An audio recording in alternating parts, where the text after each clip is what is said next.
So what's up? Magandang gabi sa inyong lahat mga kamanok. So once again, this is Linyada ng Mamay. So kwentuhan lang tayo, sharean lang tayo ng idea, ng kaalaman na maaring yung aking ideas makatulong sa inyo na magagamit nyo po sa inyong pag-aalaga. Okay? So mga kamanok, gusto ko lang po kayong i-update about sa naulit ko po sa inyo dati, nabanggit ko po sa inyo dati about sa feeding mixture ng ating mga alaga, kung paano natin to ibibigay ng maayos. So naulit ko po sa inyo na magkakaroon po ako ng experiment na magkakaroon po ng one day, one eat na lang po ang ating mga alaga. Pag sinabing one day, one eat, isang beses na lang po natin bibigyan ng pagkain ang ating mga manok.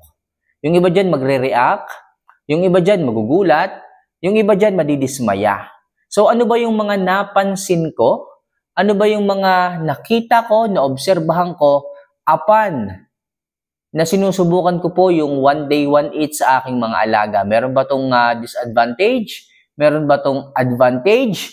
At ano ba yung conclusion ko right after ko po na gawin ito sa aking mga alaga? Actually,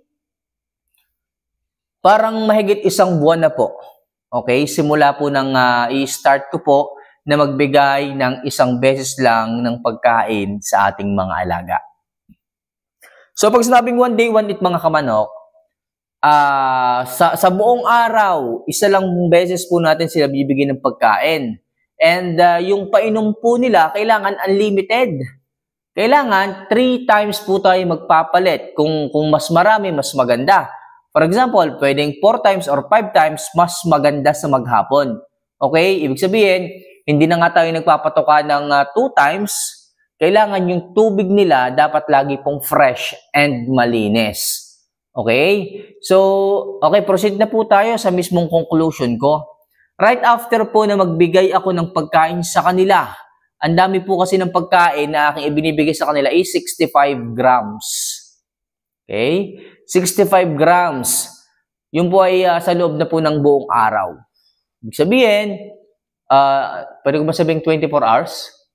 24 hours nga ba palilipasin? Basta pag nagbigay tayo ng isang beses, ang kasunod po nun, kinabukasan na po ulit ng ganung oras. Ako po dito sa aking bakuran, alas 4 po ako nagbibigay ng pagkain. Okay? Alas 4 po ako nagbibigay ng pagkain, tapos noon, kinabukasan na po ulit ng alas 4 ng hapon ang pagbibigay ko sa kanila. So, 65 grams, medyo marami po yon. Okay? So, umpisa mga kamanok, habang nag-a-adjust po kayo ng pagbibigay, kasi kung bibiglayin nyo po yan ng 65 grams, baka hindi po kayang maubos ng isang manok. Baka po mabigla, baka po manawa, baka po maumay, baka po ma-stress, baka hindi magtunaw. So, ang ginagawa ko po dyan, halimbawa nga, ngayong araw na to, gusto mong ipa-adapt bukas yung one day, one eat. Ibig sabihin, bukas, isang beses na lang po sila kakain. Ngayong araw na to, ang ginagawa ko, pinupurga ko po yung manok.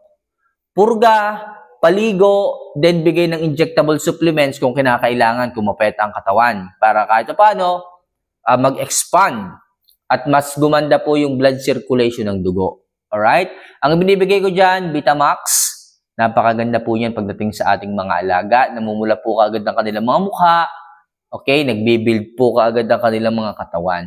So ngayon, kung gusto nyo nga pong ipa-adapt yung one day, one eat, the day before, magpa-priming po kayo. Then kinabukasan, half of the feeding lang po ang ibibigay ninyo. For example, 20 grams lang kasi po, possible may stress ang manok. Kapag pinriming ninyo, kinabukasan, stress pa po yan. Pag binigyan nyo ng madaming pagkain, possible hindi magtutunaw or mabagal ang pagtutunaw. Kaya ang ginagawa ko, konti lang po ang ibinibigay kong pagkain kinabukasan. So, sa umaga, hindi na po ako nagbibigay. Sa alas 4 na po ako magbibigay. Doon na po sa mismong oras na itinakda ako magbibigay. For example, alas 4 ng hapon, kasi yan yung susundin natin sa araw-araw, doon na po ako magbibigay ng 20 grams. Tumataas pong appetite ng manok kasi nga po, the day before, nagpurga kayo, kinabukasan ng umaga, walang pagkain, tubig lang, hanggang hapon, so tataas yung appetite ng manok, saka po kayo magbibigay ng 20 grams, konti lang yon, uubusin nyo ng manok, kinabukasan, ng umaga, tunaw na po yon, dadaan ng umaga, tanghali, tapos hapon pa, tataas ang appetite. So, doon na po ako magbibigay ng full 65 grams. Makikita ninyo, habang kinakain ng manok, medyo nabubulunan siya. Kasi hindi siya sanay eh. Nandun yung appetite, uubusin talaga niya yon. Ngayon, pag naubos ng manok yon, medyo mabubulunan siya, pero kaya naman niya yon. Tapos, ngayon makikita mo yung kanilang mga butse, sobrang laki, which is normal po yun. Kasi nga po, 1 day, 1 eat po yung manok eh. Kailangan talaga niya, kainin lahat yon, kaya yung butse lalaki. Yung tubig kailangan para sa ganon, yun ang maging gabay ng pagkain sa kanyang balunan para unti-unting ma-digest. So, yung pong 65 grams mga kamanok, kaya po niya yung isurvive sa loob ng 24 hours. 24 hours nga ba yun?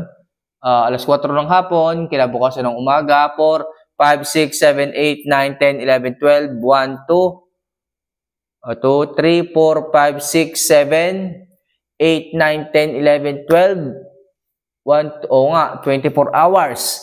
Sa loob ng 24 hours mga kamanok, kaya pong makasurvive ng manok hanggang sa susunod na meal at makikita nyo yung manok, mas nagiging healthy. Yun ang nakikita ko. Kamamay, paano magiging healthy? Isang beses mo lang pakakainin eh. Baka nga mamaya, maagang magutom yung manok, maagang magharap ng pagkain, baka lalong mas mamayat kasi maso-shortage yung energy na ibinibigay ng pagkain kasi maaga pa lang tunaw na. Hindi po mga kamanok. Hindi po, kaya po nung isurvive ang 24 hours sa loob ng kanyang balon-balunan. Unti-unti po niya yung ida-digest. Siguro sa mga unang araw po pwede kasi po, alam nyo, ang pagkain po kasi, pag binibigyan natin pagkain yung mga manok, okay, bumabagal po ang kanilang panunaw. Bumabagal, unti-unti, kaya po niyang isurvive yun. Ibig sabihin, hindi po agad yan kayang tunawin kaagad kasi nga po, doble po yung dami. Unti-unti po yung pagtunaw ng 65 grams hanggang makaabot po siya ng 24 hours. Okay, ganun, parang ganun din po mga kamanok. Parang hinatiin nyo lamang po. Kung kayo nagbibigay sa umaga ng 30, then sa hapon 30, pag pinagsama nyo, 60. O kaya naman kung 35, pag pinagsama ninyo, 70. Pero kailangan kong bawasan mga kamanok. Kasi nga po, kailangan ng ating mga alaga na medyo ma-empty siya bago tayo magbigay ng pagkain para po yung sigla ng manok nandoon pa rin po. Para po yung fasting ay talagang maging maayos. Mahalaga po yung fasting sa katawan ng manok mga kamanok.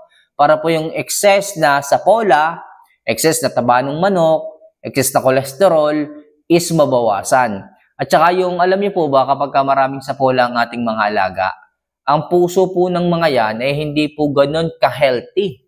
Kasi po nababalot ng taba. Tsaka po yung liver. Okay, nababalot din po ng taba. Hindi po maganda sa manok yun. Pagka ganun, hindi po masyadong masigla yung manok.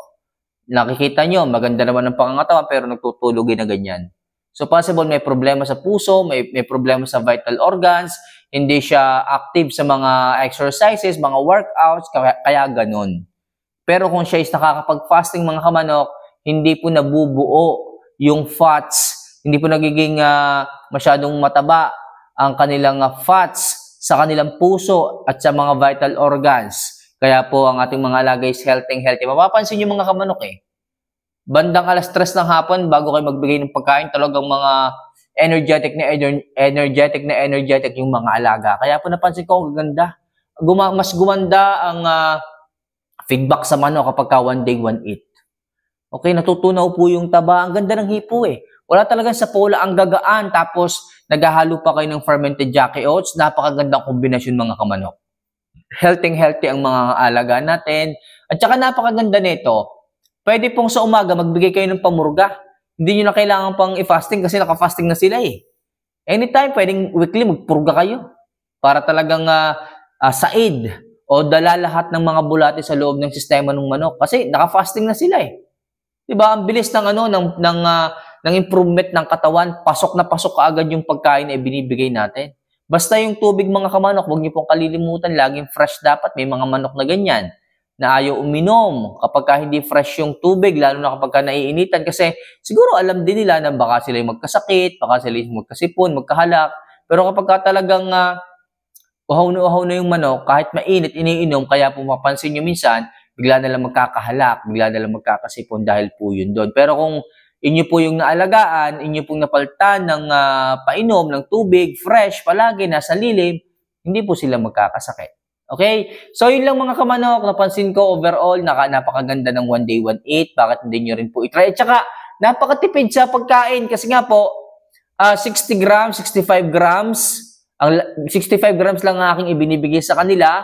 Which is, kung sa umaga, 35. Sa hapon, 35.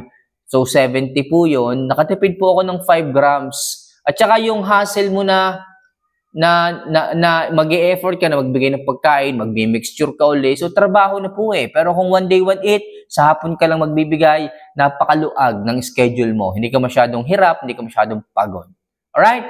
So, yun lang mga kamanok. Bakit hindi nyo po itry din yung One Day One Eat? Napakaganda po yun sa ating mga alaga. So, for more video and advice na kagaya nito pagdating sa pagmamanok, don't forget to click the subscribe button at i-like yung video natin ito. Kung magtatanong ka, newbie, akong bahala sa inyo. Baka next video, sagutin ko naman ang inyong mga katanungan. Muli, this is Linyada ng Mamay. See you for our next vlog. Paalam.